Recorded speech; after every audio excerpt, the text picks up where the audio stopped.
Hi. ஒரு வழியாக நம்மளோட new car bank series episode இன்னையோட முடிய போகுது. கார் டெலிவரி வந்து நம்மளுக்கு எல்லாமே ரெடி பண்ணியாச்சு. இடையில நாங்கள் நிறைய பிரச்சனைகளை ஃபேஸ் பண்ணியாச்சு. அதனால் இன்னும் அப்டேட்டே கொடுக்கக்கூடாதுன்ற ஒரு முடிவோடு இருந்தோம். என்ன நடக்குது இங்கே? அப்பனே முருகா, மேற்கொண்டு எதுவும் பஞ்சாயத்து வராமல் நல்லபடியாக முடிச்சு கொடு. அதனால் இன்னைக்கு டெலிவரிக்கு கம்ப்ளீட்டாக எல்லாமே ரெடி ஆயிடுச்சு. இப்போ வந்து நாங்கள் அந்த டெலிவரிக்காக கிளம்பிக்கிட்டு இருக்கோம். ஒரு வழியா எங்களை ஃப்ரீ பண்ணி விட்டீங்க, அதுவே எங்களுக்கு போதும். பாடா படுத்தியாச்சு. ஆமா, 6 மாசம் ரொம்ப பாடா படுத்து எடுத்துட்டாங்க.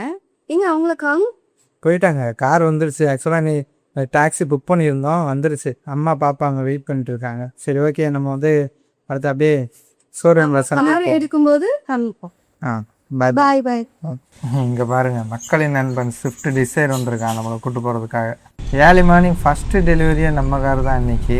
அதாவது ஷோரூமே 9 மணிக்கு தான் திறக்குது. ஆனால் நல்ல நேரம் நம்மளுக்கு வந்து ஒரு 8:30 மணியில் இருக்குது அப்படின்றதுனால எல்லாரையுமே ஒரு 8 மணிக்கெலாம் வர சொல்லி ரெக்வஸ்ட் பண்ணியிருந்தோம். அதனால் ஏர்லியராகவே நம்ம கிளம்பி ஷோரூம் போயாச்சு. சின்ன சின்ன விஷயங்கள் மட்டும் முடிக்காமல் வச்சுருந்தாங்க. ஸோ அதை முடிக்கிறதுக்காக நம்மளை இங்கே உட்கார வச்சுருக்காங்க. இங்கே பாருங்கள், இது என்னை பெற்றது, என் கூட பிறந்தது, நான் பெற்றது, 3 ஒரு விஷயத்தில் ஒத்து போகும். அது என்னன்னு இப்போ என் மக செஞ்சுக்காம பாப்பாங்க. எதுக்கு கோவம் வருது? என் பிள்ளையோட விளையாடிக்கிட்டு இருந்தோம்னா டைம் போகிறதே தெரியாது. ஓகே, நம்மளுக்கு வந்து கார் வந்து இப்போது டெலிவரிக்காக கம்ப்ளீட்டாக ரெடி பண்ணி வச்சுருக்காங்க. நம்மளுக்காக தான் வெயிட்டிங். 6 மாத காலமாக இதுக்காக தான் நான் வெயிட் பண்ணிகிட்டு இருந்தோம். ஸோ வாங்க அப்படியே போய் நம்ம காரை அன்வைல் பண்ணிடலாம். உங்களால் கெஸ் பண்ண முடியுதா இது என்ன காராக இருக்கும்னு?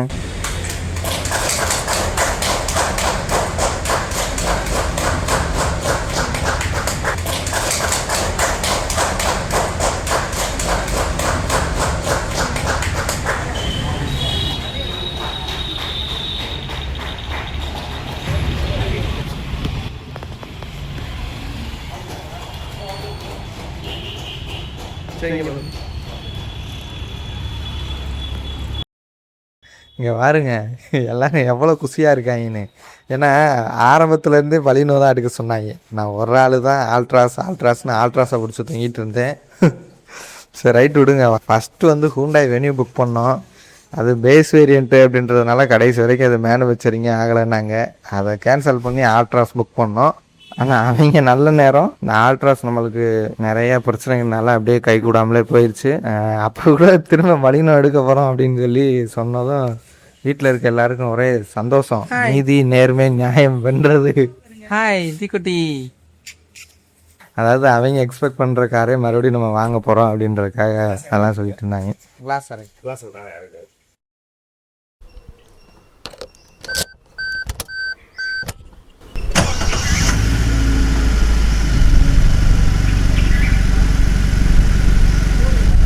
ஜாலியா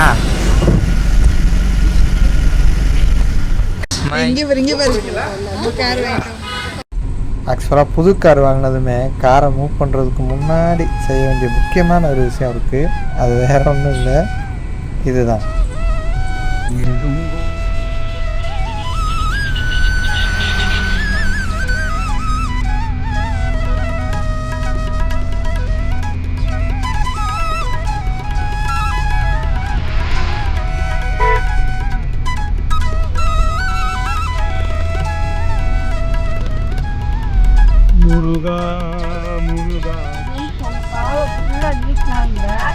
அப்புறம் முட்டை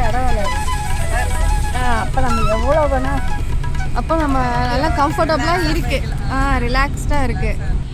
பார்த்தீங்களா என்னெல்லாம் சொல்கிறாங்கன்னு? எல்லோரும் ஒரே முடிவாக பலினோலையே நின்னாங்க. ஸோ அதுக்கு தான் அதாவது அவங்க சொன்ன விஷயத்த வந்து கரெக்டு தான் அப்படின்றத சொல்கிறதுக்காக தான் இதெல்லாம் சொல்லிட்டு வராங்க. இந்த மாதிரி கால் நீட்டுறதுக்கு இருக்கான், தலை சாய்கிறதுக்கு இருக்கான்.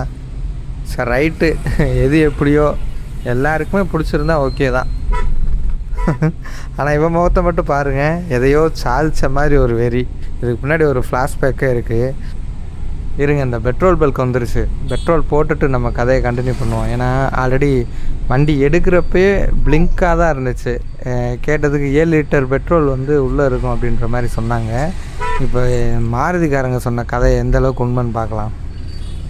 42 கிலோமீட்டர் வண்டி ஓடி இருக்கு. ஓகேங்களா. இப்போது மைலேஜ் வந்து ஒரு 15 கிலோமீட்டர் ஆவரேஜாக கொடுத்துருக்குன்னு வச்சுக்கோங்களேன். அப்போ அவங்க போட்டிருந்த 7 லிட்டரில் 3 லிட்டர் காலி ஆகிருக்கும். அப்போ டேங்க்குள்ளே 4 லிட்டர் இருக்கும். ஓகேவா. இப்போ பலினோவோட ஓவரால் டேங்க் கெப்பாசிட்டி 37 லிட்டர். இப்போ ஆல்ரெடி ஒரு 4 லிட்டர் உள்ளே இருக்குன்னா 33 லிட்டர் வந்து பெட்ரோல் போட்டோன்னா டேங்க்கை ஃபில் ஆகணும். சரியா. இப்போ நம்ம டேங்க் ஃபில் பண்ண போகிறோம். எவ்வளோ வருதுன்னு சொல்லி பார்க்கலாம்.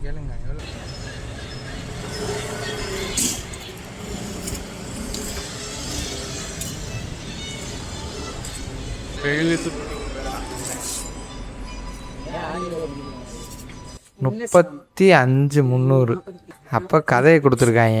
5 லிட்டர் பெட்ரோல் தான் போட்டிருக்காங்க, 7 லிட்டர் பெட்ரோல்னு சொல்கிறாங்க அர்த்தமா? அப்படி எடுத்துக்க முடியாது. ஏன்னா இப்போ புது காரில் வந்துட்டு 15 கிலோமீட்டர் மைலேஜ்னு நம்ம கரெக்டாக எடுக்க முடியாது. அது 10 கொடுத்தாலும் கொடுத்துருக்கலாம், 11 கொடுத்தாலும் கொடுத்துருக்கலாம். ஆக்சுவலாக ஏர்லி மார்னிங்கே நம்ம வந்து கார் எடுத்ததுனால ஒரு அவதியாக டக்குன்னு நம்ம அந்த டயத்துக்குள்ளே எடுக்கணும், 8:30 மணிக்குள்ளே எடுத்துகிட்டு வந்தோம். அதனால் நம்ம காரோட அழகையே ரசிக்க முடியலை. ஸோ பெட்ரோல் பங்க்கில் நிப்பாட்டி அதோட எக்ஸ்டீரியர் அழகை ரசிச்சுட்டு இருந்தோம். ஆக்சுவலாக பலினோ நல்ல அழகான கார் தான். என்ன அதில் இந்த நெக்ஸா ப்ளூ கலர் வந்து ஃபேமிலியில் எல்லாருக்குமே ரொம்ப பிடிச்சிருந்துச்சு. எனக்கு வந்து பர்சனலாக ஆல்ட்ராஸோட டிசைன் வந்து எனக்கு ரொம்ப பிடிக்கும். பட்டு அந்த ஆல்ட்ராஸ், பலினோ, i20 இந்த 3 கார்களை கம்பேர் பண்ணுறப்போ பலினோ தான் கொஞ்சம் நல்ல பெரிய கார் மாதிரி ஃபீல் ஆகும். ஏன்னா அந்த சப் 4 மீட்டரில் 4 மீட்டரை கம்ப்ளீட்டாக யூஸ் பண்ணியிருப்பாங்க இந்த பலினோவில். ஒரு அழகான கார். என்ன ஏரோடைனமிக் மட்டும் மிஸ்ஸிங். அதுவுமே கொடுத்துருந்தாங்கன்னா பலினோவோட ஹேண்ட்லிங்கும் பக்காவாக இருந்திருக்கும்.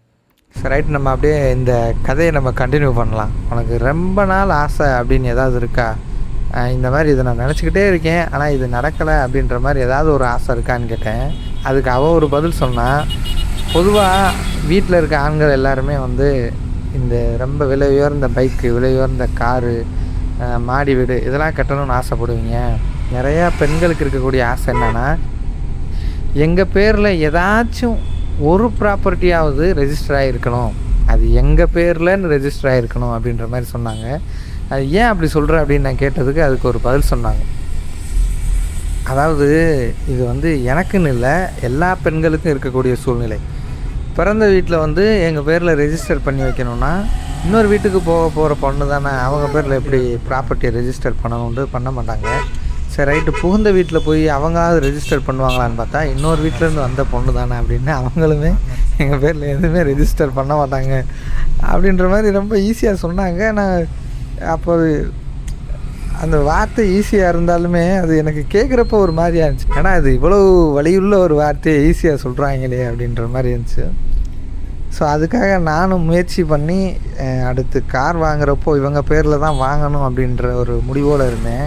ஆனால் இதில் என்னென்ன பிரச்சனைகள்லாம் இருந்துச்சுன்னா, அவங்களோட அந்த பூர்வீக பாசத்தில் என்ன பண்ணிட்டாங்கன்னா, எந்த ஒரு ஐடி ப்ரூஃபையுமே இங்கே வந்து மாற்றவே இல்லை, மாற்றவும் விடலை. இல்லை, எனக்கு எங்கள் அம்மா அப்பா பேர்லேயே இருக்கணும் அப்படின்ற மாதிரி அப்படியே வச்சுக்கிட்டாங்க. அந்த காரணத்தினால அவங்க பேரில் கார் எடுக்கிறது ரொம்ப சிரமமாக இருந்துச்சு. என்னென்னமோ எஃபோர்ட் போட்டு பார்த்தோம், எதுவும் ஒன்றும் கதைக்காகலை. ஒரு சூழ்நிலையில் அவங்களே வெறுத்துட்டாங்க. இல்லைங்க, எனக்கு இதுக்கு ராசியே இல்லை, என் பேரில் எதுவும் எடுக்க வேணாம், விட்டுருங்க அப்படின்னு.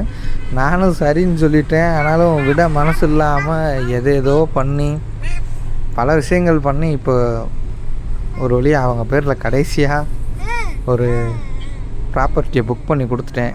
இது வந்து அவங்களுக்கு எவ்வளோ சந்தோஷம் அப்படின்றத விட எனக்கு வந்து எதையோ ஒரு சாதித்த ஒரு திருப்தி மனசில்.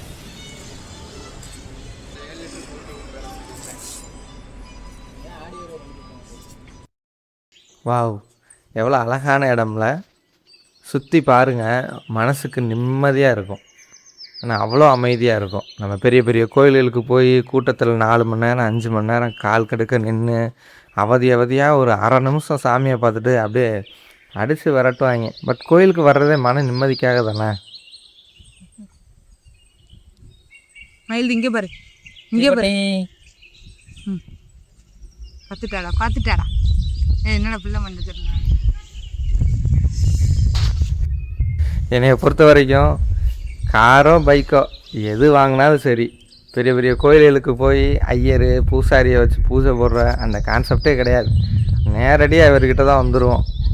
ஐயா கருப்பா, இஎம்ஐ லோனு எல்லாத்தையும் நான் பார்த்துக்கிறேன், கூட இருந்தே குழி பறிக்கிறவங்க மட்டும் நீ பார்த்துக்க ஐயா அப்படின்னு ஒரு வேண்டுதலை போட்டு மொத்த பாரத்தையும் தூக்கி அவர் தலையில் வச்சுட்டு நம்ம பாட்டுக்கு மன நிம்மதியாக கிளம்பி போகலாம். நம்ம வீட்டிலே பெரிய மனுஷங்க இருப்பாங்க சரியா, நம்ம வீட்டில் நம்ம குடும்பத்தில் யார் பெரியாலோ அவங்க தான் நம்மளுக்கு பூசாரி. போதுமா? அப்பா இருக்கிறப்ப அப்பா பண்ணுவார், அம்மா இருக்கிறப்ப அம்மா. பாருங்களேன், அந்த பூசாரித்தனை பண்ணிகிட்டு இருக்காங்க பாருங்க அம்மா. இன்னும் கொஞ்சம் நேரத்தில் பாருங்கள் அந்த காரங்கண்ணை எவ்வளோ அழகாக நிற்கிது. அதை ஃபுல்லாக மஞ்சளையும் குங்குமத்தையும் வச்சு நிறச்சி விட்ருவாங்கன்னு வச்சுக்கோங்க. அதாவது சந்தனத்தையும் குங்குமத்தையும் வச்சு காரை அபிஷேகம் பண்ணி அனுப்பிச்சிடுவாங்க. பாருங்க நீங்கள் பாருங்கள் நான் சொன்னேன்னா அப்போவே என்ன வேலை பார்க்குறாங்க பாருங்கள். எங்கள் லைட்டுலலாம் வச்சு விட்றாங்க எங்கள் சந்தனத்தையும் குங்குமத்தையும். அன்பாக்சிங் ஃபிலியா கேள்விப்பட்டிருக்கீங்களா? நானுமே இந்த வேலை கேள்விப்பட்டதில்லை. ஆனால் இந்த மாதிரி ஒரு கேரக்டர் நம்ம வீட்டில் தெரியுது. ஸோ இதுக்கு ஏதாவது ஒரு பேர் இருக்குமா அப்படின்னு தேடி பார்த்தப்போ கூகுளில் கிடச்சது. அதாவது நம்மளுக்காக வாங்கின ஒரு பொருளை நம்ம முத பிரித்து பார்க்குறதுல ஒரு பெரிய சந்தோஷம் இருக்கும். ஆனால் இந்த கேரக்டர் அப்படி கிடையாது. அமேசான், ஃப்ளிப்கார்ட்டுன்னு எந்த பார்சல் வந்தாலும், அது ஒரு டூத் பேஸ்ட்டாக இருந்தாலும் சரி, அதை நான் தான் பிரிப்பேன் அப்படின்னு ஒத்த காலில் நிற்கும். சரிங்க, நம்ம ரேசர்கிட்ட சொல்லி வண்டி எடுக்க சொல்லுவோம். பக்கத்தில் தான் நம்ம தோட்டம் இருக்குது. ஒரு எட்டு போய் நம்ம தோட்டத்தையும் பார்த்துட்டு வந்துடுவோம். நம்ம தோட்டத்தை பார்க்க ஆர்வம் இருந்தால் நீங்கள் கண்டினியூ பண்ணுங்கள், இல்லைன்னா ஸ்கிப் பண்ணிவிட்டு கிளம்பிடுங்க. ஏன்னா வீடியோ லென்த்தாக போகுது அப்படின்னு சிலர் ஃபீல் பண்ணுவீங்க. அதனால தான் அந்த தடவை நம்ம எடுத்தோன்னே கார் டெலிவரி பண்ணுற வீடியோவே போட்டாச்சு. ஏன்னா அதை மட்டும் பார்க்குறதுக்கு தான் சில பேர் வருவாங்க. அது தப்பு சொல்லலை, ஒவ்வொருத்தவங்களுக்கு ஒவ்வொரு ஹேபிட் இருக்கும். இதுதான் நம்ம தோட்டம். எங்கே பார்த்தாலும் நல்லா கொய்யா மரம் தான் நிறையா இருக்கும்.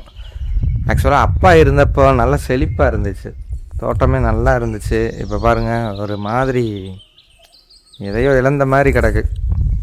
அப்பா இறந்ததுக்கப்புறம் இதை சரியாக கவனிச்சிக்க முடியாமல் நம்ம லீஸுக்கு விட்டோம். பட் லீஸுக்கு எடுத்தவங்களும் அதை ப்ராப்பராக எதுவுமே பண்ணாமல் அப்படியே போட்டாங்க. சரி, வந்ததுக்கு கொய்யாக்காயையும் கருவேப்பிலையும் பறிச்சுட்டு போகலாம் அப்படின்ட்டு அம்மாவும் அக்காவும் போய் பறிச்சுட்டு இருக்காங்க.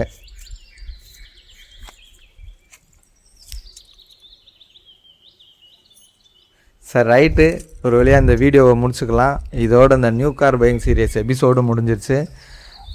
பேராதரவு கொடுத்த அன்பு மக்கள் அனைவருக்கும் நன்றி. அதாவது இந்த கம்ப்ளீட்டாக இந்த சீரியஸ் ஃபுல்லாமே எங்களோட பாயிண்ட் ஆஃப் வியூவில் மட்டும்தான் இருக்கும். இதில் எது நல்ல காரு எது கெட்ட காருன்னு இருக்காது. அப்படி இருந்தாலும் யார் மனசையாவது புண்படுத்தியிருந்தால் உங்கள் வீட்டு பிள்ளையா நினச்சி மனுஷருங்கப்பா. நன்றி, வணக்கம். இன்னும் ஒரு நிமிஷம். அதாவது இந்த ஆர்ட்ரஸ் ஏன் எடுக்கலை அப்படின்னு சொன்னோம்ல, அது பிடிஐயில் நிறையா பிரச்சனை வந்துச்சு. இருந்தாலும் நம்ம பொறுமையை காத்துக்கிட்டு தான் இருந்தோம். டீலர்ஸோட அப்ரோச் சரியில்லை. நம்ம எல்லாத்தையுமே சோசியல் மீடியாவில் சொல்ல முடியாது. ஸோ எது நடந்தாலும் நம்மளுக்கு நல்லதுக்கு தான் நடந்திருக்குன்னு வச்சுக்கோங்களேன். வெறும் 6,75,000 இந்த பலினோவோட பேஸ் வேரியண்ட் எடுத்திருக்கேன்.